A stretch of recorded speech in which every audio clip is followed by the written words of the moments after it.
Good afternoon and welcome to Valuing Parking and the Land upon which it stands. I'm Amy Luft, the Communication Coordinator at Compass. I'm pleased to see so many of you here with us this afternoon. At Compass, we strive to reach out to all segments of the population in Ada and Canyon counties. Please help us track how we are doing by participating in the poll on your screen. Participation is completely voluntary and also completely anonymous. We appreciate your help with the poll. Today, we're going to be talking about parking. The parking problem is almost always defined as one of scarcity, not having enough. But that is only half the story. The other half relates to the cost of providing all of that parking, the cost in land, the cost in money, and the cost in lost opportunities. How do we balance those competing demands, provide adequate parking without decimating the urban fabric that it is meant to support? Today, Dr. Norman Garrick will share his research and experience in planning to help answer questions such as these. Dr. Garrick is a professor of civil engineering at the University of Connecticut. He specializes in the planning and design of urban transportation systems, including transit, street networks, bicycle and pedestrian facilities, and parking.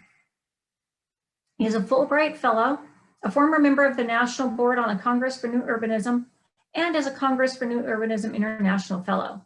He's also a recipient of the Transportation Research Board's Wooten Award for Best Research Paper and Policy and Organization. Just a few quick housekeeping items before we start. To maintain good sound quality, all participants have been muted, but we do invite you to please submit your questions and comments in the chat box. We'll pause about halfway through Dr. Garrick's presentation to address our initial comments and questions, and then finish up at the end. This presentation is being recorded and will be available after the presentation on Compass's YouTube channel. Today's presentation has also been approved for 1.5 AICP certification maintenance credits. I encourage you to watch your email and the Compass website for information about future Compass Education Series presentations. With that welcome, I am very pleased to welcome Dr. Garrick, and I will turn you over to him.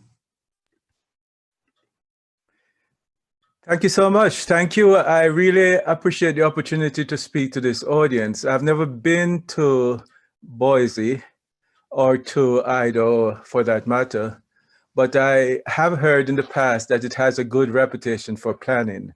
So it would have been great to be there with you all and to actually see your face. But that's the world we're living in right now. And I have been teaching this semester online, and it's really a missing element to be able to reach out to people, to see their eyes, to see them in person. But at the same time, I found that there are some benefits from being online. So with that, let me start my presentation by sharing my screen.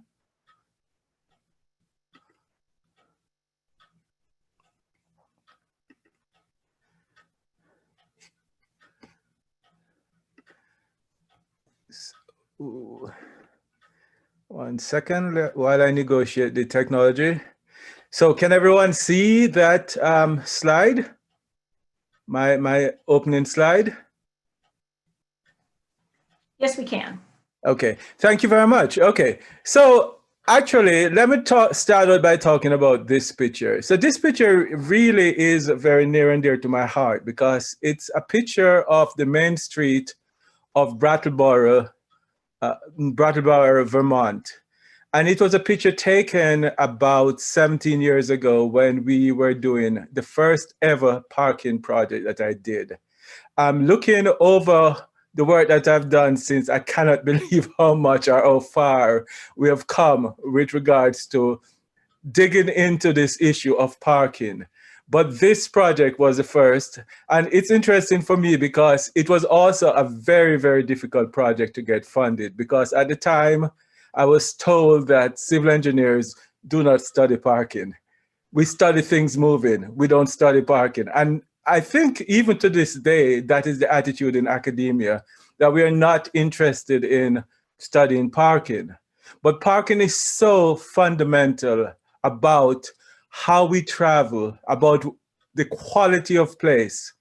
And that's what I've learned over the last several years. So even though this work is not really recognized much in the academic realm, what I've found is that it has made a huge difference, and it started to change policy in my hometown of Connecticut and in my home state of Connecticut, and perhaps wider, but that is what I'm intimately familiar with. So with that, let's get into the presentation. And I'm going to discuss some of the changes we're seeing in Connecticut also. So let's start out with a hypothetical example of parking policy. Let's start out with this city, which I'm calling A-Town, USA. And what I'm going to ask you to contemplate is, look at this city. This is a city mostly of 1 and 3 story buildings, 1 to 3 story buildings, some going up as high as 21 stories. That is actually the Traveler Tower right here where my cursor is. And I'll talk about Travelers in a bit. It's a very iconic tower in our city, in an important place in Connecticut. But let's take this as a hypothetical town. And what I want you to contemplate is this issue. Does a town have enough parking? So what do you say, looking at the structure of this town, what would you say? Is there enough parking in this town? So I'll look to see if I can get some response in the chat about that.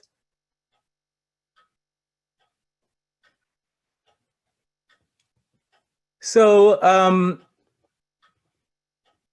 let me see if I have the technology right to be able to do that.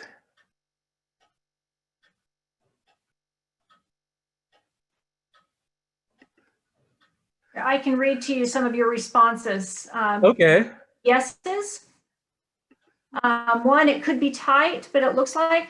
Another that says no. Another is looks like plenty. It depends on if the parking is all single level or structured. Okay, so actually this is almost all surface level in our A-Town. So let's move on, because I think, as I said in my introduction, as was said in the introduction, I believe that this is a question that we don't ask enough. So let's move on to Town B, and this is what Town B looks like. And so now, is this enough parking? What do you say to this Town B?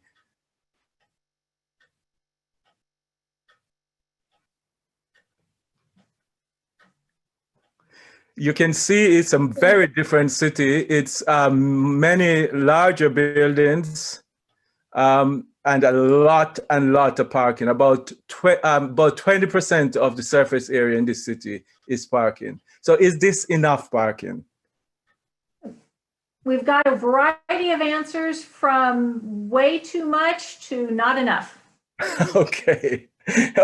So this is what I want to inquire today.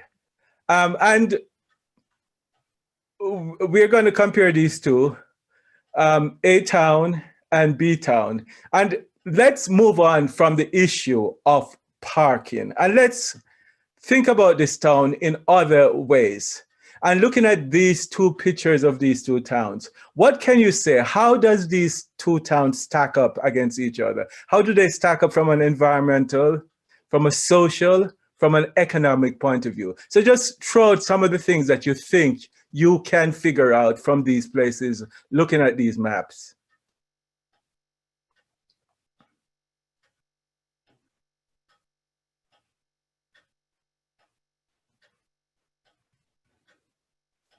So any responses?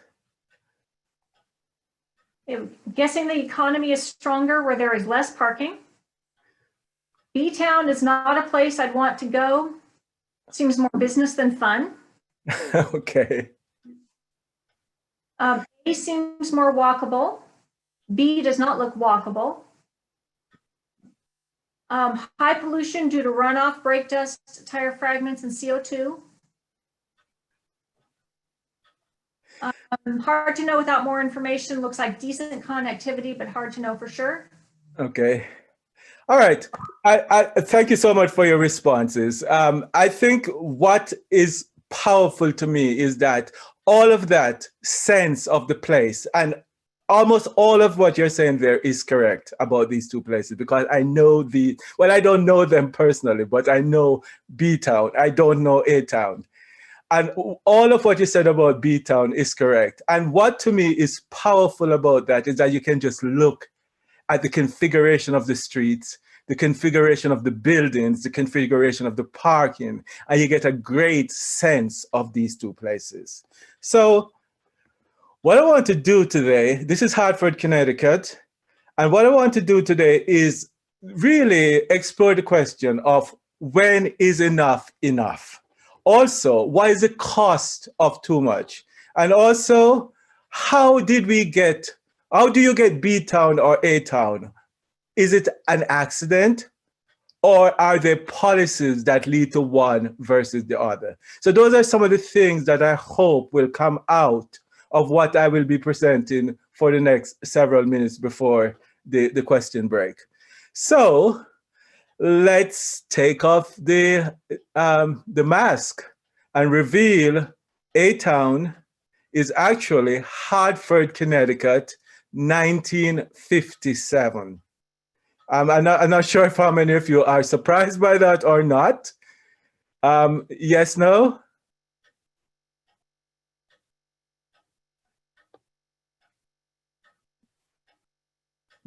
Did you recognize where I was going with this or not? One no. Okay, that's good. Okay, I clearly wasn't sure what people would think. Okay, so this is Hartford, Connecticut in 1957, and this is Hartford, Connecticut essentially today. This is more or less what it looks like today. And one of the things that we have done in our research over the last several years is to take this issue of looking at evolution, of how places change with time. The reason we do that is because we have this sense that people are not cognizant of putting policy to the character of places. They don't understand, even planners don't understand the impact fully of policy on how it affects changes. So what we like to do is to look at this evolution over time and to query that evolution to see what is the impact of that evolution. So we went from a city that looked like this just 60 years ago to one that looks like this now. And the question is, what has it gotten us? That should be the question as we pose policy going forward. So let's just look at parking to start with in the 1950s versus 2000. In the 1950s, we had about, I think that number was something like 6,000 on-street parking and about 10,000 surface lots and one garage which had maybe 1,000 spaces. 2009, we have increased the on-street parking a little bit. We have increased the surface lots substantially, almost triple it, but we have also increased the amount of garages in the city. So we went from 6,000 parking spaces in 1959 to 47,000 parking spaces. And you think about that tripling of the parking spaces, there would potentially be justification for that if you were seeing other changes in the cities. But let's look at these two places. Look at Hartford in 1957, Hartford now. And let's look at how it has changed in terms of parking, 16,000 parking spaces, then triple the amount now. Population went from 177,000 to 120 now, and we're struggling to increase the population. The jobs, there have been almost no changes in jobs in downtown Hartford. Retail have almost entirely disappeared from downtown Hartford. So think about your first impression of these two places and think how much in line these numbers are with those, some of what I was hearing, the lack of walkability, the runoff problem, the economic problems that this city is facing. All of those shows up in these numbers. And so again, just looking at the numbers and asking the question, is this enough parking? And how much is enough parking? Probably the right question is, enough for what? What is the context? What is it enough for? Why would we be continuing to build more and more parking? And up until maybe 2 years ago, we had continued to increase the number of parking in downtown Hartford. So you might think this is just one city, but we have looked at a number of cities around the country. And this is a very labor-consuming job to do. But we looked at this, I believe, is 14 different cities, and we compared the people density to parking density. And this is what we found. That actually is Cambridge, Massachusetts there. I believe that's Arlington, Virginia. That is Berkeley, California. I'm not sure what those other two are. I believe that's Hartford and that's New Haven. And that is Lowell, Mass. Where would Boise fall on this graph? We don't have the data, but where would it fall on the graph, this graph, do you think?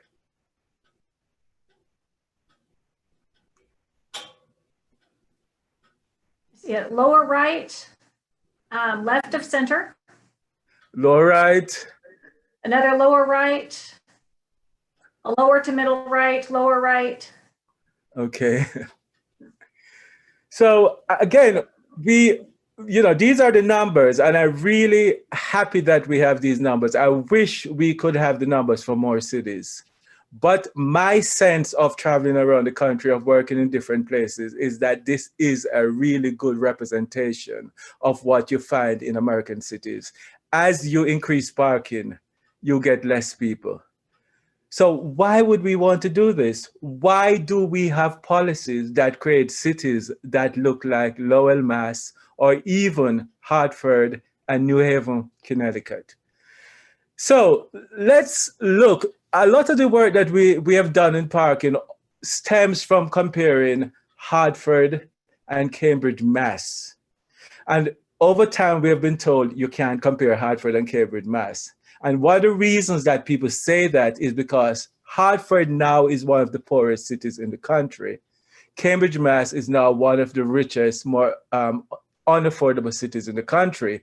And so, but I've insisted that we can not compare them today, but we can look at how these cities have evolved and try to understand how that evolution is related to a difference in policies. So we can learn from those policies. So let's look at these two pictures. If you look at Hartford in 1957 versus Cambridge in 1952, and I should say that all of these images come from work that has been done meticulously by my grad students. You can see that the structure of these two cities is not very different. So we're talking about here Harvard, the Harvard Yard area of Cambridge, and this is the Main Street area of downtown Hartford with the Traveler Tower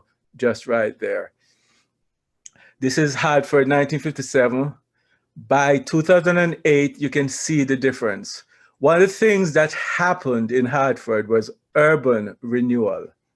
And a lot of The smaller buildings were removed. This is our civic center where the Yukon Huskies play basketball game.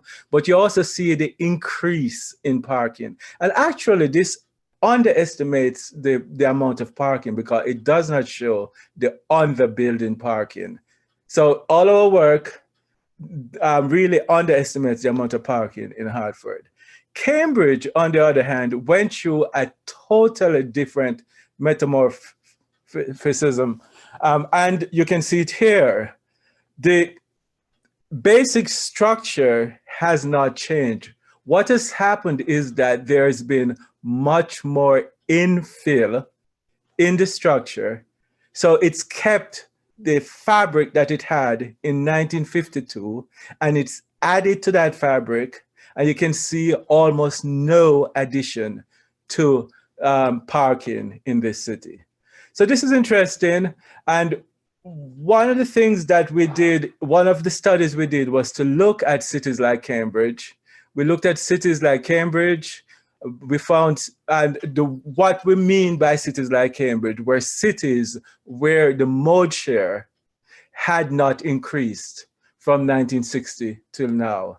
And that's an amazing thing to say about an American city, the idea that mode share has not increased. And there are actually places, American places, where that is true. So Cambridge is one, Berkeley is one, and another one, interestingly, is Arlington, Virginia, across the river from Washington, D.C., which totally transformed itself from a suburban town into a very strong urban center, one of the strongest in the Washington, D.C. metropolitan area. In fact, it may be the strongest of any outside of the district itself. So we compared these two to Hartford, to New Haven, and to Lowell. So the difference between these two set of cities were that one set saw almost no increase in parking. Cambridge, Berkeley, and Arlington averaged about 0.3 parking spaces per, I believe, commuter. It increased slightly by 1980. In the case of Cambridge and Arlington, I'm not so familiar with policies in Berkeley, but in both cases, they started to implement policies that changed how they treated parking and their reaction to parking. In comparison, we see an almost continuous and growing increase in parking in the other three cities, Hartford, New Haven, and Lowell. So let's look at some of the outcomes of these changes that were associated with these changes. So firstly, parking spaces for commuter we just looked at, but what is interesting is comparing the two. And what I find fascinating is that the cities with almost no growth in parking, we found had more parking in 1960 than our three cities that grew so tremendously. So keep that in mind. These cities were very, very similar in 1960 in terms of urban fabric, in terms of the amount of parking. In terms of commuting by auto, the cities with almost no parking, you see this continuous decrease in mode share. So less than 50% of people are getting to work by automobile.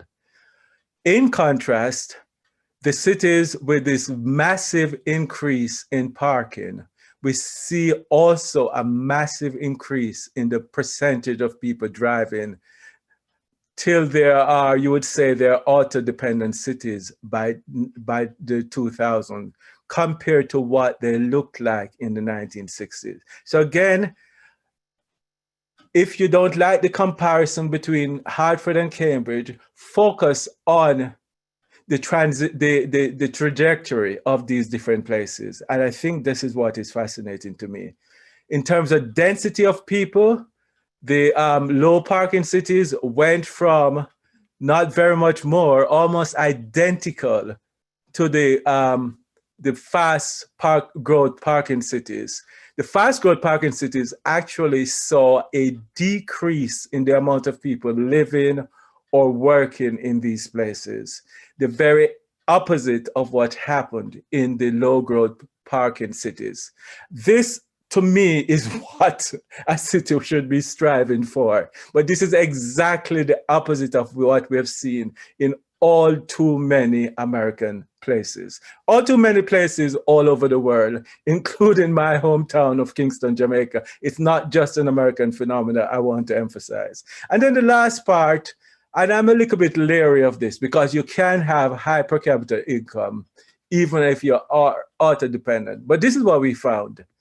The 3 cities with low parking started at almost the same level of income as the 3 cities with high parking growth. And you can see how much they've diverged in the last 40 years that is shown on this. They've diverged to such an extent that people now say you cannot compare Cambridge to Hartford. This is what they're really referring to when they say that to me in my research. So one of the things that is interesting is going back to this graph of commuting versus the amount of parking. As the amount of parking has increased, we've seen a corresponding relationship with the amount of driving. So the question gets back to this issue of I'm slipping, missing the word, is traffic, induced traffic. So let's talk about this concept of induced traffic briefly. Transportation planning is based on a science in which we look at how things are growing, and often we project from that into the future and say that we must accommodate for that increase. Where did this come from? I don't know exactly where, but this goes back at least as far as 1920 with this Bartholomew associates, who worked all over the place. This is work that they did in Rochester, New York. And this was a study that was done in 1929. So they looked at the past, traffic is growing. So they're projecting to the future, it's going to continue to grow. And what they say is that we need to plan for that. And so we should widen roads, create 8-line roads, as they put it here, going from the 4-line to the 8-line road. And this is almost exactly what was done in Rochester. Interestingly, they built this ring freeway in downtown Rochester. What is interesting to me now is that Rochester is a city I've done a lot of work in. I've done a lot of talks there. Rochester have actually removed this quadrant of the ring highway and is now working to remove this part of the ring highway. So the interesting question in looking at this approach to planning is that this science of traffic planning, as is practiced by too many people, is really leading to something called induced driving.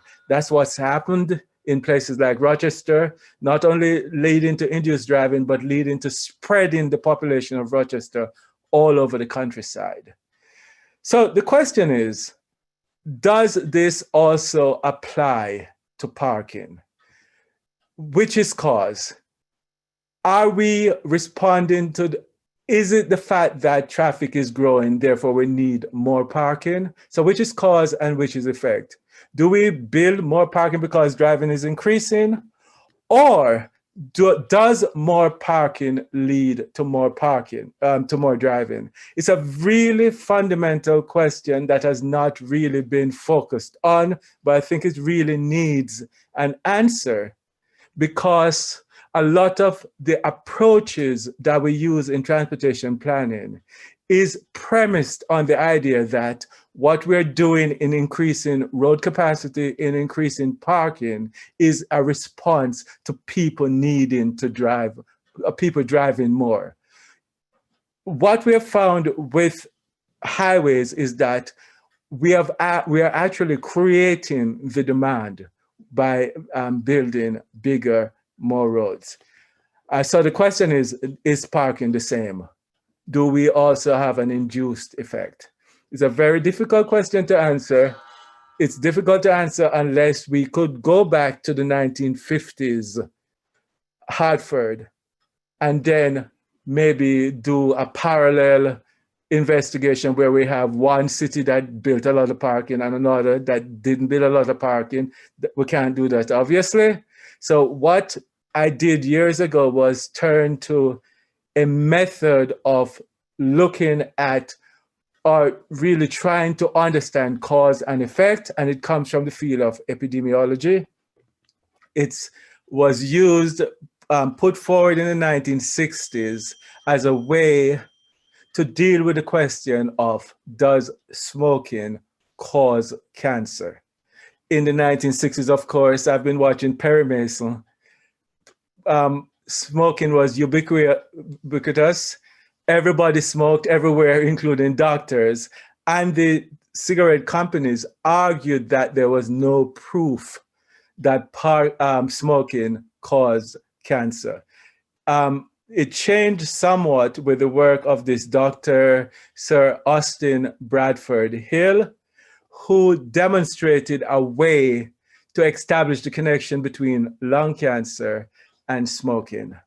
And what I did a few years ago, using this so-called Bradford Hill criteria, I suggested it to one of my former grad students, and he went through assiduously applying these criteria to the literature, to our research, etc. Strength of association, how consistent is the relationship, the specificity of the relationship, how temporal, which comes first. More parking leads to change in driving, etc. So these are the eight criteria that he looked at. Very, very thorough work, very excellent paper that I would recommend. And looking at these criteria, what he found that they applied to parking in cities. And this led us to the conclusion that more parking induces more driving. So these cities, such as Hartford, New Haven, Lowell, that were building parking at this prodigious rate, were actually changing how people used these cities. The exact opposite happened in places like Cambridge, Berkeley, and Arlington. Exact opposite. So when we think about what is enough parking, please keep that in mind, that as we build around parking, we're changing the very nature of how people travel in our cities. So let's talk about some of the other implications of parking. One of the things we have looked at is the tax revenue from different kinds of land use. And what we found in our study was that land on which parking sits is taxed, certainly in Hartford, at a much lower rate than other land. Parking garages is taxed at a lower rate. This is in contrast to Cambridge, where parking garages are actually taxed at a much higher rate than commercial buildings. So in essence, what people in Cambridge are doing is using parking to subsidize the taxation bill of its residents, of its commercial enterprises. The exact opposite happens. And a few years ago, we put on a seminar in Hartford called Parking Craters. And this is the headline from the Hartford Courant, which came after. It was an editorial in the Hartford Courant. It said, Hartford's property tax structure makes little sense. By assessing vacant lots and surface parking lots at a much lower rate than commercial buildings, the city has encouraged the proliferation of what urban designers call parking craters, using exactly the word that we used in the title of our presentation. What we found was that if Hartford was able to put back some of this land or much of this land into productive use, they would be able to gain up to $20 million more in taxation than they do now from their downtown property. This is what you see is happening in places like Washington, D.C. and in Philadelphia. Hartford is now starting to wake up to this. $20 million out of a total tax roll of $70 million. So let's look at what happens on a more fine-grained level, because I think it's also important to understand to get parking, you had to destroy buildings like this. This is actually from Buffalo, New York, but this site now looks like this. So how did we go from cities with buildings like this? And how did we get to the point where we felt that buildings like this were expendable and that a better, more valuable use of this land would be this, as we see in Buffalo today? So to understand that, I often take my students back to the 1950s. We go into the DeLorean and go back to the future to 1950, and we try to understand the mindset that led to that understanding. And it's, one of the things that we need to understand, it was such a different time. Elvis Presley, Some Enchanted Evening was the big hit of the time period. Como, this Cadillac, very, very different with the fins on the front. Very different sense of safety. I Love Lucy on TV. Different attitude to drunk driving in all the movies of the time. So very different attitude. And at the time also, cars were just becoming a huge thing in our cities. But this was also happening. So cities were losing population. And motor vehicles were increasing at an amazing rate, faster. We think that what is happening in China over the last 20 years is something.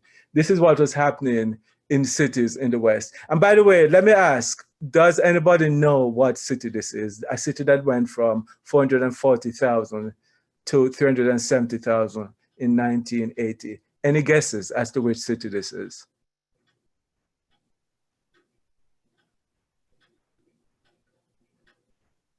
Guess of Buffalo? Buffalo, okay. Anybody else? Detroit? Detroit went from 2 million to now 500,000. Buffalo went from about 600,000 to about 200,000. Any others? Boston. Boston, this looks more like Boston. Boston, I don't think decreased quite this much, but it's actually a trick question. The answer is Zurich, Switzerland. And why I want why I show this is because we sometimes think that what is happening in American cities or what's happening in your own city is not universal. But a lot of the forces that led to changes in cities are quite universal. And some of the things that were happening in American cities at the time were happening in places like Zurich, Switzerland, or Amsterdam, or Copenhagen. This amazing decrease in population, this amazing increase in motor vehicle use. The differences between Zurich and Detroit and Hartford, or Copenhagen and Detroit, or Amsterdam and Buffalo is in how they responded to the challenge. They had different policies to deal with cars in cities. You go to this intersection of the Bahnhofstrasse in Zurich, now you don't see cars lined up like this. It's almost all trams and people. So a very different approach. So what was the different approach used in places like Buffalo, like Boston, and perhaps like Boise? So this is an excellent book that talks about this change in policy in places like Buffalo. And what it says, I really recommend it because you can dig into the thinking of people in these cities at the time. What it says is that the city projected, and again, remember, this projection is based on, oh, traffic is growing, so we need to accommodate them. It also was based on the fact that, oh, we're losing businesses to the suburbs, we need to compete by becoming suburban-like. So the city said we needed 14,000 new spaces, and the mayor said, okay, I'm on to that. He's going to build, the city itself is going to build 3 parking garages, and they would encourage private developers, the development of private lots by condemnation. What does that mean, condemnation? That means that you are going and you're taking down buildings like the one we saw and turning them into parking lot. So a very deliberate action on the part of the city. Mark Goodman went on to say that the campaign to build spaces for 25,000 cars began in 1950. 50 years later, it is still ongoing. That was true maybe up until 3 years ago. Buffalo has started to change. And he goes on to say that the people of Buffalo watched as the fabric of their city came tumbling down. Falling with it was their history, their heritage, and unbeknown to them, their future as well. And you may think that is really harsh, but let's see what example of where this did happen. This is a city in Connecticut. You can notice it's a very fine-grained city, residents in green. This is the downtown Main Street, mixed-use buildings. These are government buildings in the orange. This was reconstructed from sandburn maps by one of my former graduate students, Bridgeport, 1913. This is Bridgeport today. And I think it's really a sad indication of where we have gone with transportation planning. I-95 through the center of downtown. I believe this is Route 8 into the Naugatuck Valley. Blue buildings are mostly commerce buildings. A few residents left, almost nothing residential left. But all of these orange buildings, they're all government owned. This is a baseball stadium owned by the government. Prisons, courthouses, almost nothing in downtown Bridgeport pays taxes except for these blue buildings. This is when you think about a city going from this to this, and then we try to understand, why is this city? This city almost went bankrupt. Why would that happen if this is what we did to our cities?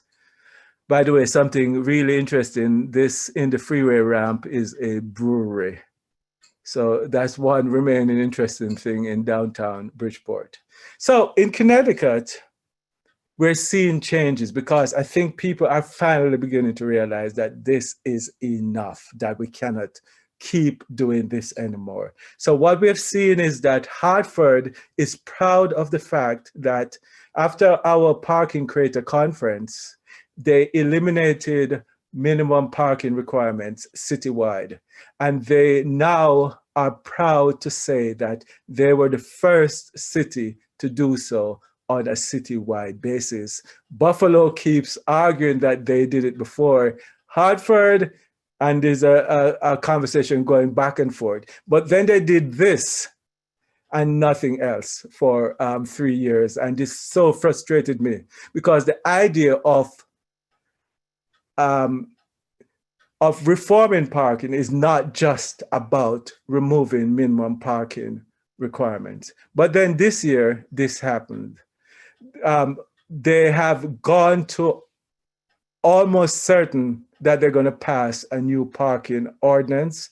And what that means is that they're going to impose a new fee on all parking spaces, going to be 25 cents per space per day, the equivalent.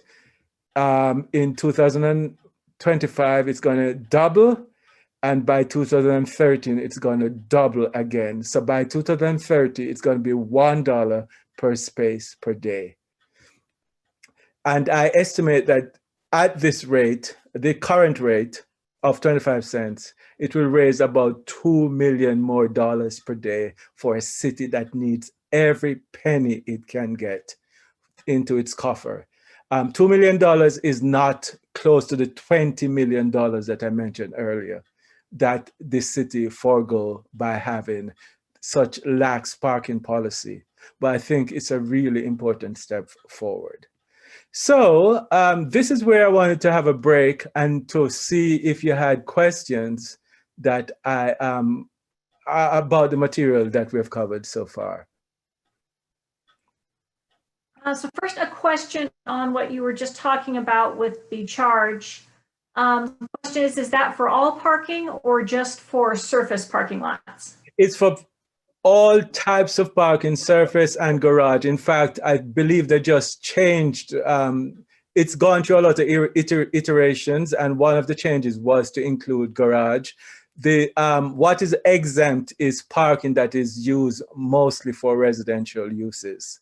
Those are exempt. So whether it's parking lot or parking garages for residential uses, those are exempt right now.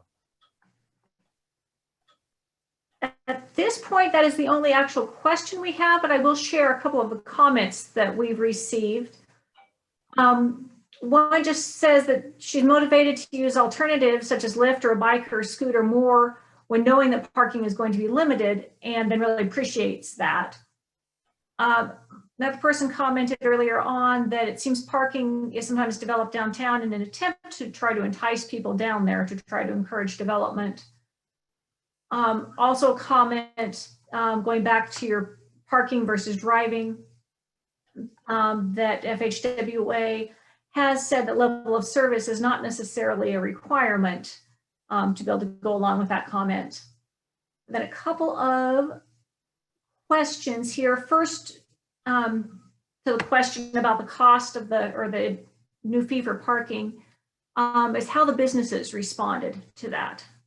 Well, I have not been following this very closely, but it seems like there's no opposition. From what I hear, all 9 council people are on board with this change. So it would seem like there is fairly widespread support and not much opposition is what I'm gathering. It's not passed yet, but all 9 council members have signed on. And Hartford is a majority Democratic city, but they always have, I believe, 3 people from the minority party. So it seems to have widespread acceptance. So a couple of other questions related to that policy. First, if that includes on-street parking? On-street parking, I don't know. I don't think it does. And in fact, that is one of the quarrel I still have with what Hartford is doing for on-street parking. Hartford charges for on-street parking, but I just don't understand the policy of they stop charging for on-street parking at 6 p.m. in the afternoon. And it boggles my mind as to what sense that makes. The neighboring suburb of West Hartford, which actually behaves more like the center of the metropolitan area because it behaves in a more urban place, it actually charges for parking right throughout the night. And it is much more popular for people going to dine, for people shopping at night than Hartford itself. So Hartford is generally dead at night except for basketball games, UConn basketball games at the Civic Center. And what's interesting is that The private people get lots of revenues from people parking on their lots. But if you get to the city early enough and park on the street, the city gets no revenue, which doesn't make sense. I'm hoping that's one of the changes they will make. So another question, is that parking fee for the entire city or just downtown? It is, I think, don't quote me on this. I think it's for the entire city. I think the rates for the outlying areas is going to be different from the rates for the downtown. And can you describe a good approach for helping businesses see that adding lots of parking may not necessarily have the effect that they are expecting? Well, I think the way that you do that is if you get the data. And I think there is more and more data that is coming out of academia, not engineering departments, unfortunately, but out of planning school that shows that that is in fact the case. And so we're starting to see movement on that front. But the research that I'm going to talk about next is about some work we did in cities like West Hartford, Brattleboro, and Northampton. And one of the interesting things that came out of that work was that it got a lot of media, and I got a lot of emails from business owners saying that the reason for the excessive parking is the city, and cities would say that the reason for it is the business. And so there was a lot of finger pointing. So it's not necessarily businesses that are against these changes. It seems as if there's a lot of, well, in Connecticut, we refer to ourselves as the land of steady habits. So to change things really take a big effort. This inertia keeps us from moving forward. Several questions here, all kind of going to the interplay between demand for parking and public transportation. Can you address that? Yes, it certainly helps to have some version of public transportation in Hartford. Okay, so let me back up. Public transportation is part of the story. But even without public transportation, we are providing way too much parking in most places. Even places that are totally car dependent, there is still too much parking. So yes, there are lots, and you'll see this when I get to the next set of the next study that we did. So yes, public transportation is important, but then the other thing is how public transportation is used. One of the stories I'm going to tell later is about travelers. Travelers employees in Connecticut use public transportation at a rate that is 2 or 3 times greater than the state employees. Travelers employees are some of the highest paid workers in the state, probably in the country. The state employees are fairly well paid, but not at the level of travelers employees. And yet, travelers employees are using the transit system, which is fairly good, but not great in Hartford, at a much higher rate. Why is that? They have a very different attitude towards parking provision, towards this thing of free parking. And I'll get to that later. One other question about the parking policy, if that applies to tax exempt places such as churches and schools? I don't know. I think in Connecticut it probably does, but I don't know. And it looks like that is it. I don't think I missed any. Oh, one more.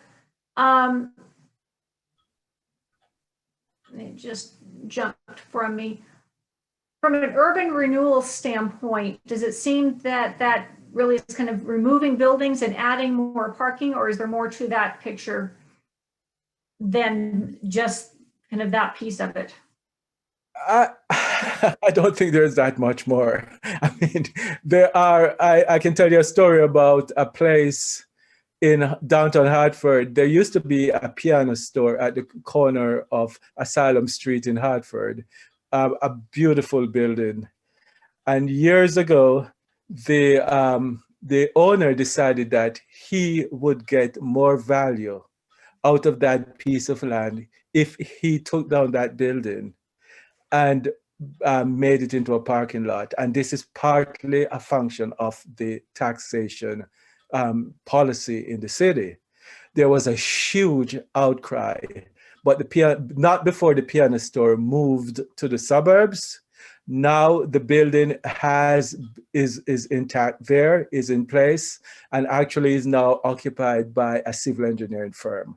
So there are, if you really dig into this, there are many things going on between tax policies, between attitudes toward parking, and between zoning related to parking. But really, it's a lot about giving wrong incentive for what happens in urban places. And then we do have one final question. Is van pooling and carpooling more popular in cities with limited parking? Yes, and that's, again, going back to the traveler story, maybe not in cities with, in cities with limited parking. In the case of Hartford, it is more businesses that provide less parking, and travelers is an example of that. So again, comparing travelers to the state, which is horrific in terms of its parking policies, and to the city.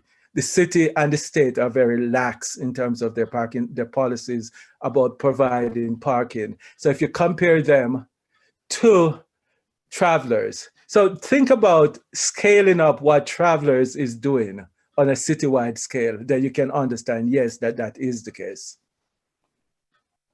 Great, that is it for questions for now. Okay, so let me get on to looking at what I see as some policies. So we have talked a little bit about some of what Hartford has done, but I want to talk in a little bit more holistic way about policies that help for you to really value parking and the city and the land.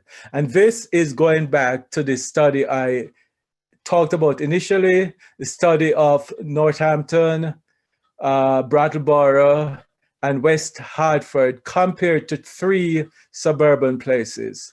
So these places, it was a New England study. You see Brattleboro here in southern Vermont, Northampton, West Hartford, and the 3 more mall-like, more contemporary kind of development were in the suburb of Avon, and 2 in the suburb of Glastonbury.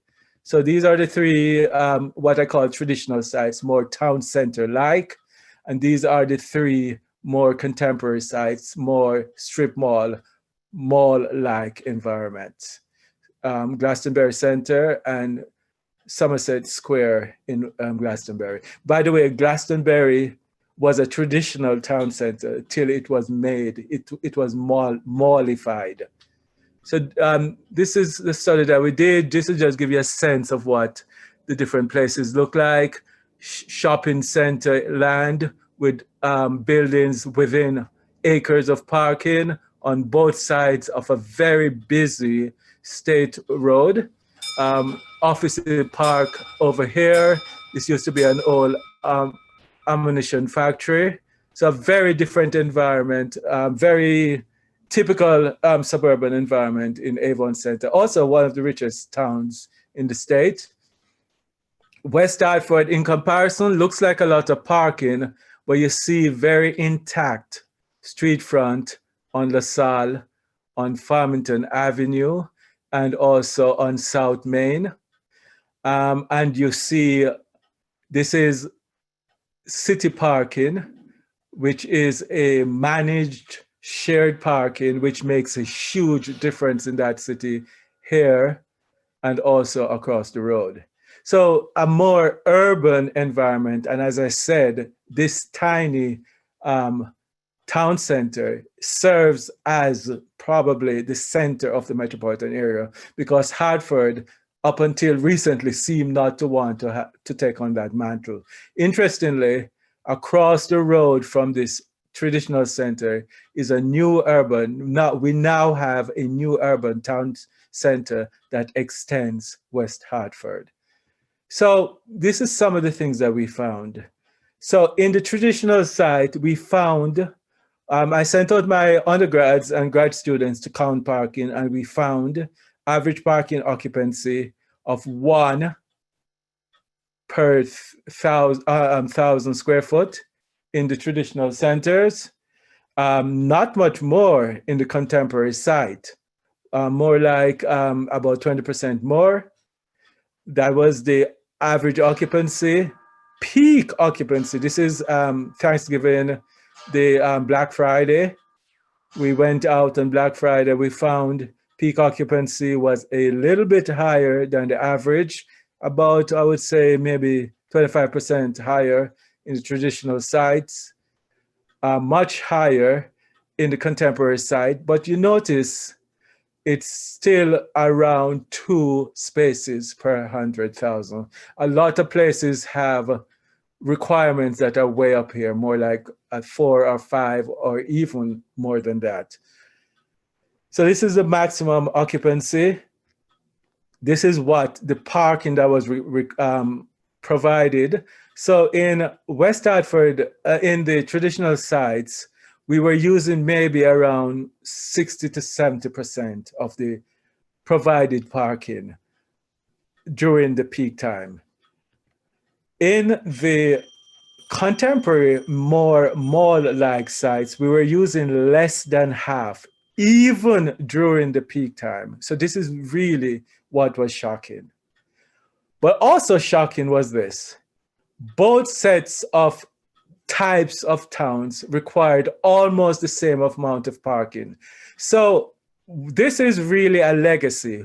The amount of parking that we see in West Hartford is a legacy of the fact that it's an old traditional center.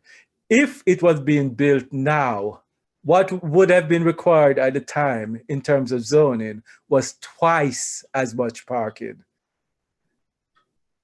And this is part of the story of why buildings need to go in a lot of places. And the contemporary suburban sites were requiring just slightly more. So think about it, the traditional sites with very different use of parking is requiring almost as much parking as the contemporary sites. So what's important on sites, obviously, are people, not cars. On the traditional site, we had the amount of people as given there compared to the amount of cars. So there was almost a one-to-one relationship between people and cars in the places where we did not provided a lot of parking. Those places that provided less parking had a much nicer ratio, meaning that some people got there by walking because these town centers were surrounded by residential areas that were well connected by the street network.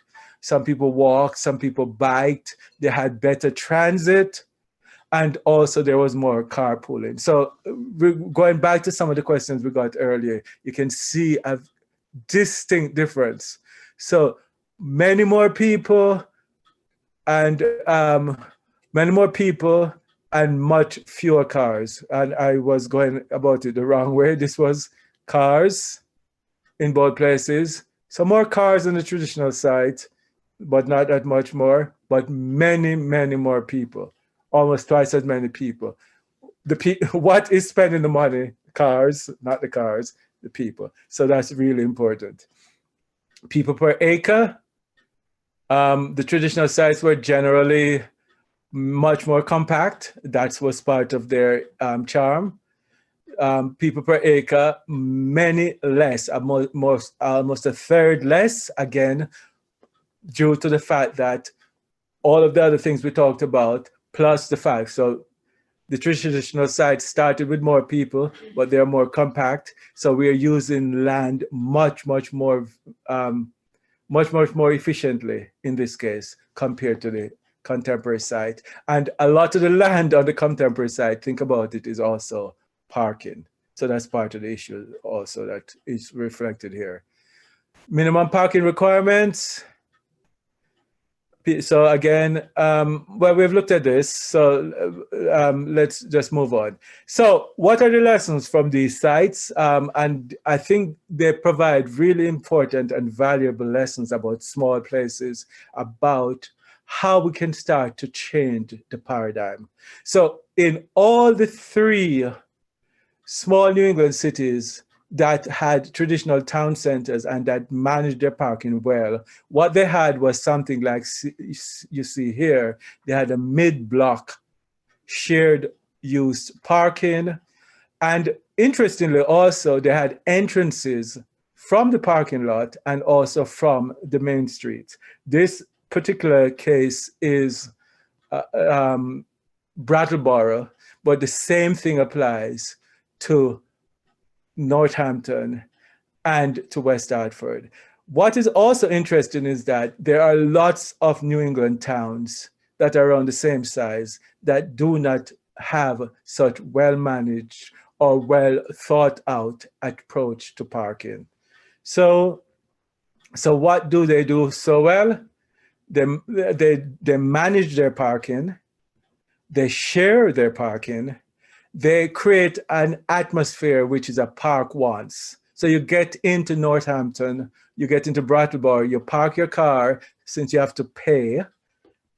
They charge for parking, since you have to pay, part of the story. You leave your car, you go walking.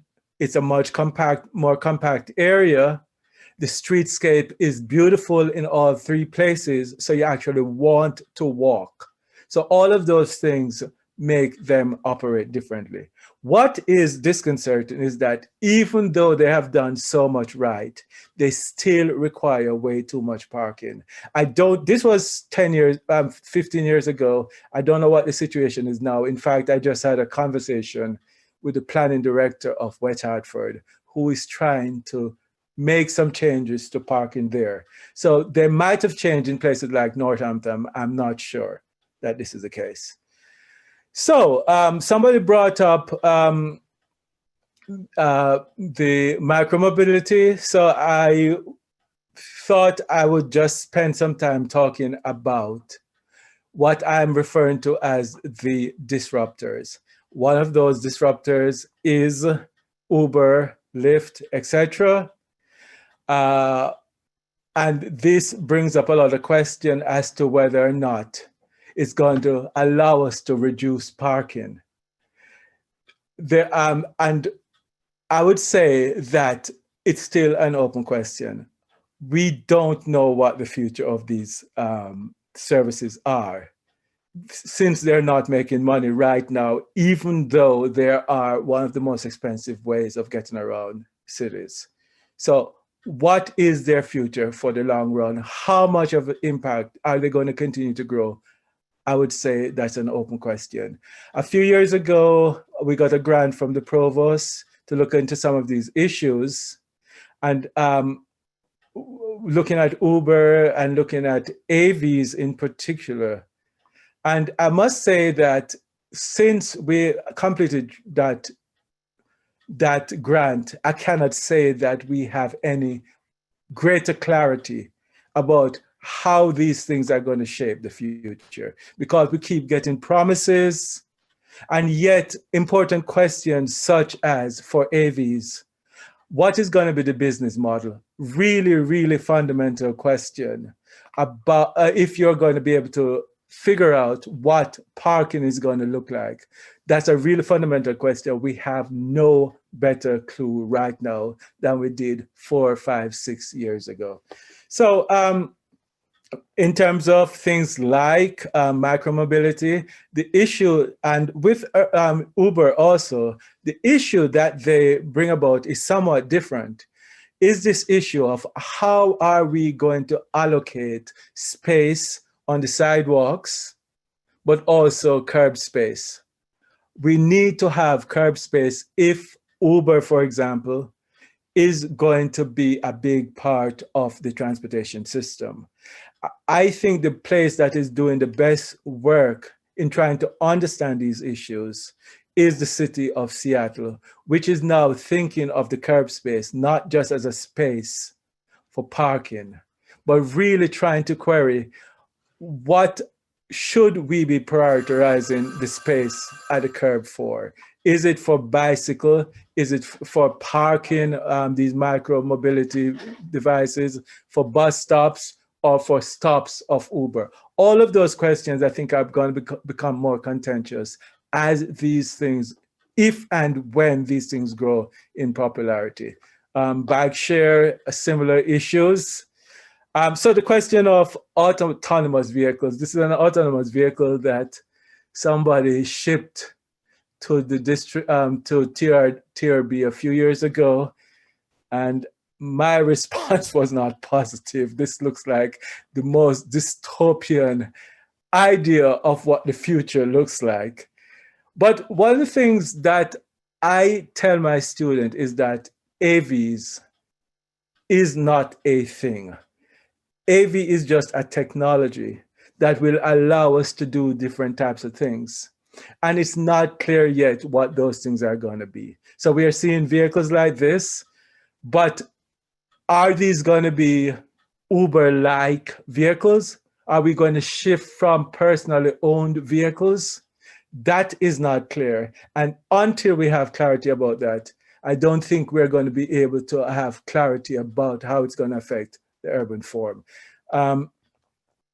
The one that I think might have some impact in the short run are these small, very slow vehicles that can be used in conjunction with, this was in Zurich a few years ago. I was on sabbatical leave and I got to ride one of these things, and it says powerful braking, and I can tell you, really, no kidding, really powerful.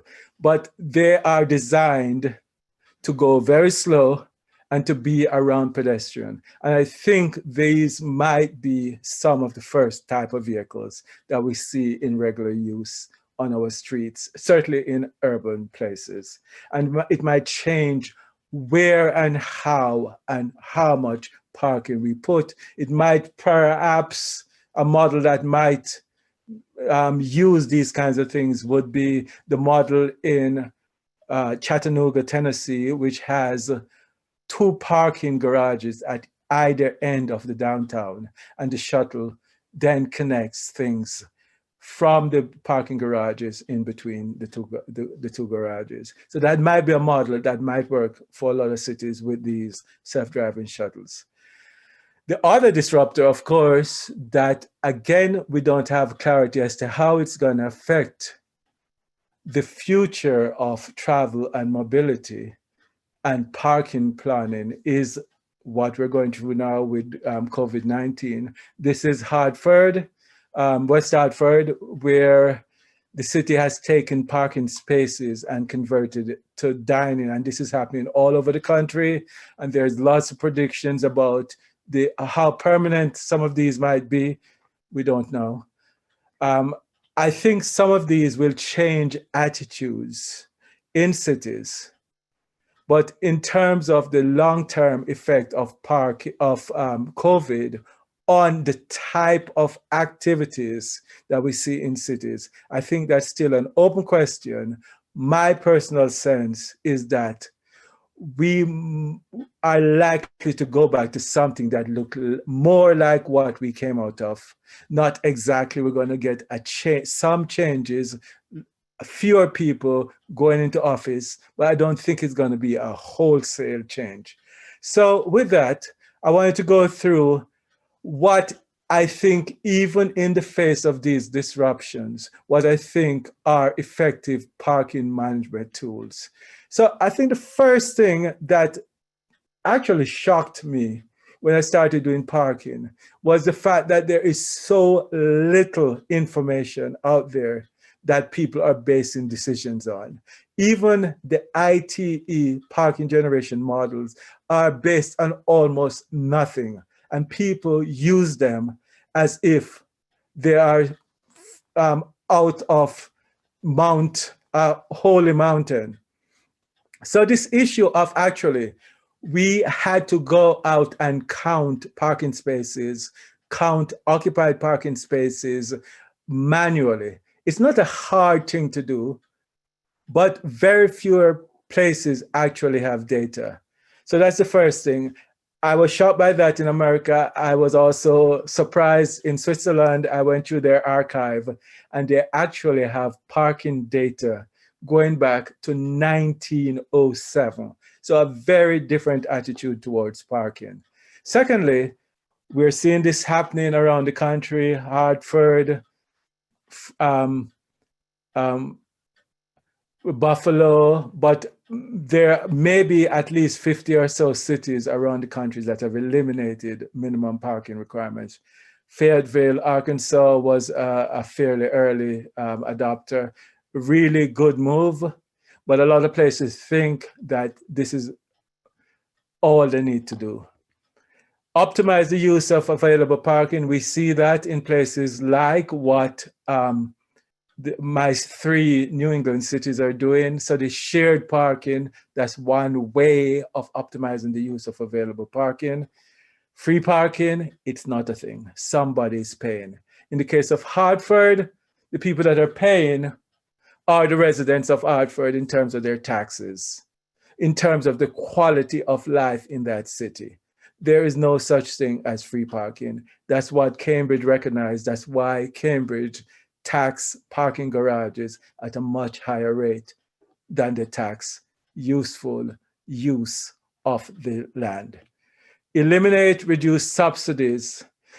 So a lot of people don't recognize that what we do on a routine basis is subsidize driving. Providing free parking is a subsidy for drivers. And it's an unfair subsidy because people that are not driving do not get the same kind of benefits. And then lastly, we need to turn around and subsidize more sustainable forms of travel. So some examples. So we talked about this idea of shared parking. Technology is allowing us to more effectively charge for space. In the case, this is my friend Patrick Siegman, and he's showing technology which tells whether or not the space is occupied. So in San Francisco, they're using that to do this congestion charging. I don't recall the right term, but that's the idea. Places that are full, the prices go up. Places that are nearby that are not so full, the price go down. So these kinds of creative ways of nudging parking demand and changing it into different places so it's more spread out. I first saw this in Zurich, Switzerland at the airport. Tools that help you to reduce cruising by indicating where the free parking space is located. I talked about West Hartford. This is in West Hartford. Paying for parking. We were going to dinner at 8 o'clock at night, compared to what Hartford does, which allows people to use their street for free at night. And then let me finish with this idea. So this is Hartford, Connecticut. This is looking towards the Travelers Tower, one of the most iconic buildings in the city. This is a picture that was taken probably in the 1960s. And if you went to this site today and took a picture, this is exactly what you would see, except for the fact that the parking lot would probably be empty since most workers are not working in downtown Hartford right now. But this land that you're looking at is owned by the state of Connecticut. And the state of Connecticut provides free parking to all its employees in downtown Hartford. Interestingly, I'm a state employee, and if I was to drive on the Yukon campus in rural northeastern Connecticut, I would have to pay $800 per year. But in downtown Hartford, the state provides free parking. So this is the idea of the type of subsidy, the hidden subsidy that is provided to people, the hidden incentive that is provided to people to drive. This is the Traveler's Tower. In contrast to the state of Connecticut, and even more distressing to the city of Hartford, which also provides free parking to its employees, Travelers does not provide free parking. What it does instead is that it gives its employee a travel allowance. And whether or not you drive or use transit or walk or bike, you get an allowance, you get the same allowance. And what that does is it has provided a huge incentive. So I did a study a few years ago, 27% of Travelers' employees either walk or take transit or bike into work. That doesn't sound like a large number, but when you compare that to the state of Connecticut employees at 10%, 2.5 times more for Travelers, whose employees on the whole earn much more, you understand what a huge difference it makes. If this city was different, Travelers' incentive would go even further. So I want to end with this because what we have in Connecticut, in Hartford, is a business that recognizes that the policies, the parking policies that the state and the city have implemented makes no business sense. Travelers is not doing this from an environmental point of view. They're doing this from a business point of view. They do not want to be sacked with the costs of providing underground parking at $50,000 per parking spaces. So they have created a way to control the demand and to be fair to all employees. And I think if Travelers and companies like that, Aetna does similar things, not as good as Traveler, Aetna Insurance, if these companies can endorse these policies, I'm not sure why they should be controversial. So what is happening is that as these ideas get out, we're seeing more and more cities slowly moving towards embracing more sustainable, more business-friendly, more ecologically friendly policies toward parking. And there are lots of places you can go to see the impact of these policies. Philadelphia, Washington, downtown Washington, D.C. are just two examples. Portland, Oregon. I think Salt Lake City is moving in that direction. Denver, Colorado. So it's really promising, these changes that are happening. And I'm really glad to have the opportunity to discuss these ideas with you. And I welcome any further questions. Thank you, Dr. Garrick. Before we jump to last questions, just a reminder, if you have not completed the poll at the bottom of your screen, we would really appreciate it. It is anonymous, it is voluntary. It just helps us at Compass know how well we are doing in terms of reaching out to the entire Treasure Valley. So we appreciate your assistance with that. And with that, we have several additional comments in the chat box, but I'm not seeing any additional questions. So I will share a couple of the comments as we see if any questions come in. Just scrolling up, just pondering as you talked about, Dr. Garrick, the impacts of the pandemic.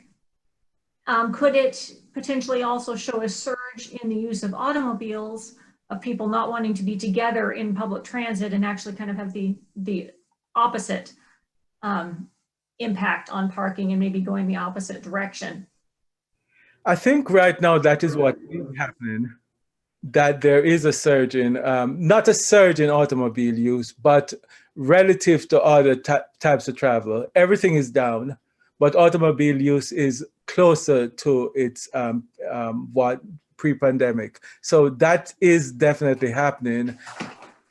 But I think one of the things that I draw on is the experience of what happened in previous pandemics, like the SARS that occurred in a lot of Asian cities. And over time, what has happened is that public transit use has bounced back. And I expect that something like that might happen here. The question is, how long is that before we get back to normal? But we see in places like Hong Kong, in Tokyo, that after, not, I would say they were similar, but after comparable epidemics, that we see a surge that went back to something that looked more like normal. The other thing that is interesting is that the research seems to indicate that public transit is not necessarily a major spreader of COVID. But I think that is still research that is yet to be fully reached. And then just a note here that for people who work for the state, essentially depending on where their office building is, in some cases they do have to pay for parking, and in other cases it is free. So it's inconsistent for state employees. And then just a couple of people commenting that switching for the state to something like what Travelers is using might make a lot of sense. The problem in Connecticut is not just that it's a habit. It's part of our state contract. And I don't quite understand how it works, because I'm part of the state union that our contract doesn't seem to include that. But I think there are other elements in the state where there is a requirement for free parking. So that is a political battle that is yet to be fought. But even worse than the state, as I said, is the city, because it really affects the city even more. So here's a question with just a little bit of a lead up. So we know that policies regarding parking are critical in determining our future in regard to physical and economic health. However, when policies change, we don't magically correct the problems with air quality, bicycle and pedestrian safety, taxation, heat island, et cetera, overnight. Based on your research, how long do policy changes take for a city to actually visually see a difference? The one that really shocked me, because I wasn't paying attention, was Philadelphia. My former student that did the work on Traveler and Aetna, he moved to Philadelphia years ago, and he came back and he gave a talk about policy changes in Philadelphia. And I think that happened within 2 or 3 years, that you started to see buildings going up on parking lots. So it can happen fairly quickly, but I think that probably also depends on the economic, how other things are going in terms of the economy in that place. But my sense of Philadelphia was that it was a dead city for years. And you go there now and you feel really that it's joining the East Coast boom cities, the Washington, D.C.s and the New York cities of the East Coast. And then in cities that have eliminated parking minimums, has there been pad site development, particularly in the big box retail stores parking lots?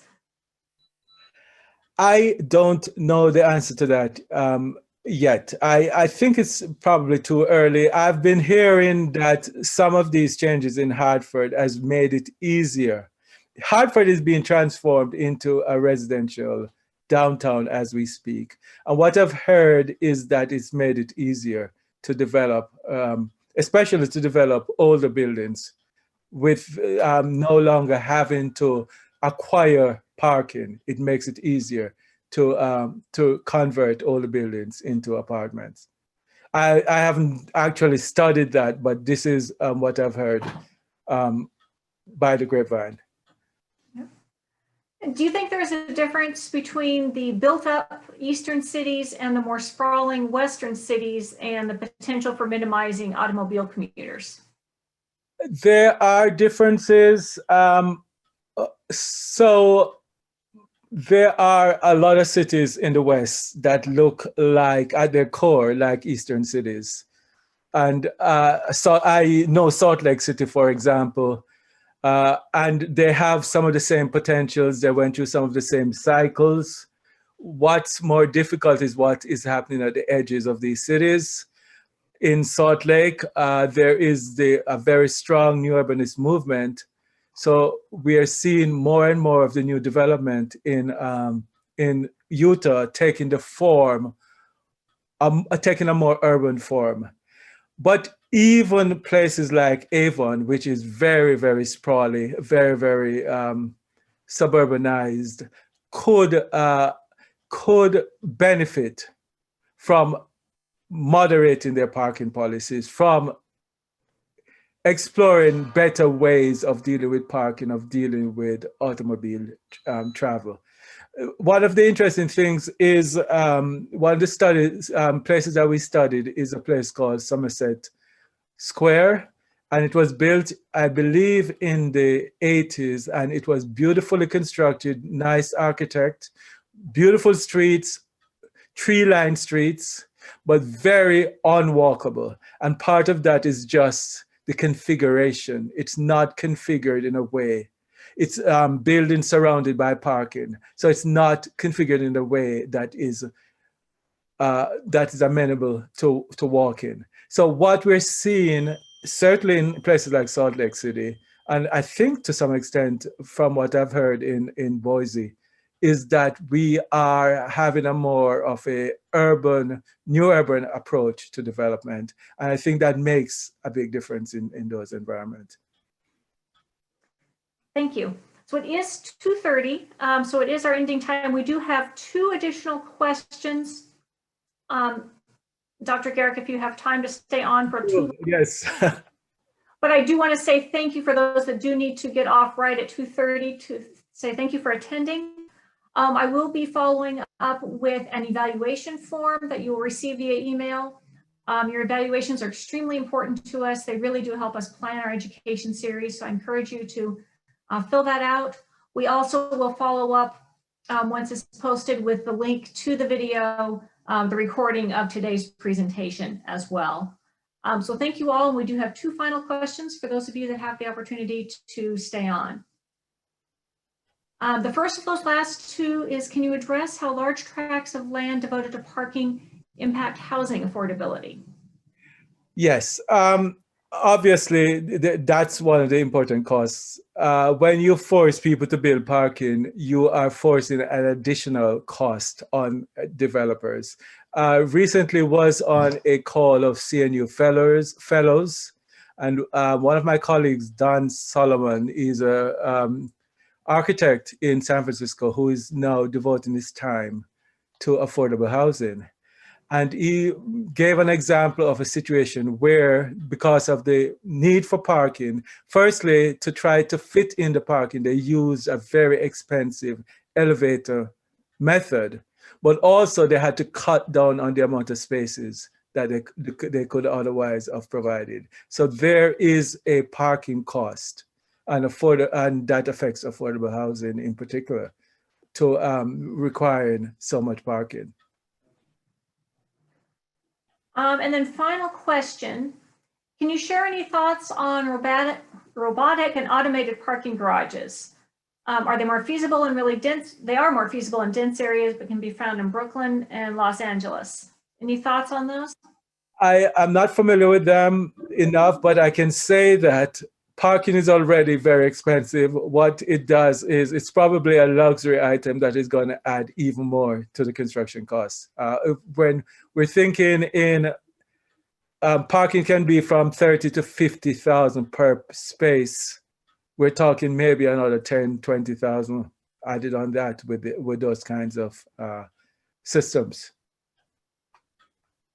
Great. Thank you very much, Dr. Garrick, and thank you again, everyone, for attending. I will share with you also, Dr. Garrick, we have a lot of expressions of thanks in the chat box as well. So thanks so much. It was my pleasure. We really appreciate it. So thank you so much, and be watching for Compass's next education series presentation, which will be coming up in January. Thank you all.